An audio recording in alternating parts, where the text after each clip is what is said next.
Kinkone Molokai, dont la carapace dorsale semble faite de morceaux juxtaposés.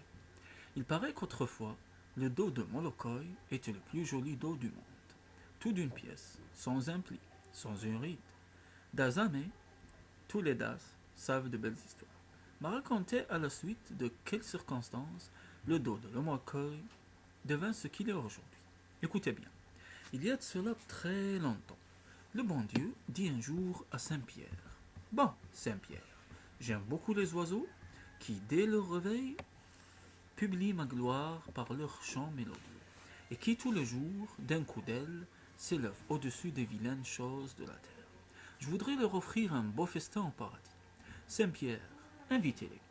Qu'il soit fait selon votre volonté, Seigneur, répondit Saint-Pierre. Mais pour quel jour faudra-t-il lancer les invitations? Oh Saint-Pierre, lui dit le bon Dieu, oubliez-vous que nous approchons de la Sainte Cécile, fête des musiciens, et ne savez-vous pas que les oiseaux sont les meilleurs musiciens de la terre? Invitez-les pour le 22 novembre. Les oiseaux volent si près du ciel qu'ils n'eurent pas de peine à recueillir les messages de Saint-Pierre. Et dire leur joie serait impossible. L'araignée, tissant sa toile entre les branches d'un beau manguier, entendit deux merles se dire gaiement la bonne nouvelle. Le soir venu, quand elle descendit du manguier pour faire courir ses pattes agiles sur le sol, elle rencontra Molokai, qui se promenait de son pas de tortue, et elle n'eut rien de plus pressé que de lui répéter ce qu'elle avait entendu les merles raconter.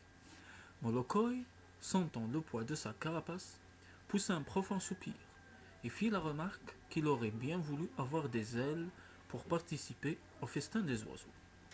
Qu'à cela ne tienne, lui dit l'araignée, mon fil est très solide. Vous vous y accrocherez et nous suivrons les oiseaux. Le jour de la Sainte-Cécile arriva. Sur la terre, de belles messes en musique portaient les fidèles au recueillement, et des aubades profanes se donnaient un peu partout. Si les instruments de musique inventés par l'homme n'avaient fait tant de bruit, on aurait certainement remarqué l'agitation joyeuse des oiseaux. Rouh roucoulait le ramier. La la la répondait le siffleur de montagne. Si si si approuvait le petit Sissi. Oui oui oui répondaient tous les autres.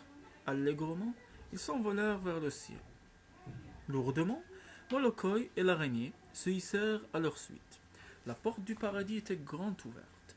Molokai et l'araignée, éblouis, se demandèrent comment certains humains peuvent s'en détourner volontairement. Sûr de lui, Molokai prit bravement place à côté des oiseaux. L'araignée, se souvenant d'avoir attrapé plusieurs innocents petits papillons dans ses filets, se réfugia sous la table. Mais que de tentations! Le festin embaumé, à maintes reprises, elle dit à Molokai: Jette-moi un petit morceau, jette-moi un petit morceau. Molokai se régalait en gourmand et en égoïste, faisant la sourde oreille. Quand il ne resta plus miette du régal, le signal du départ fut donné. Les oiseaux s'envolèrent. Molokai se rapprocha de l'araignée, mais celle-ci de lui dire: Tu m'as ignoré quand j'étais sous la table. À mon tour, maintenant, de ne pas te connaître.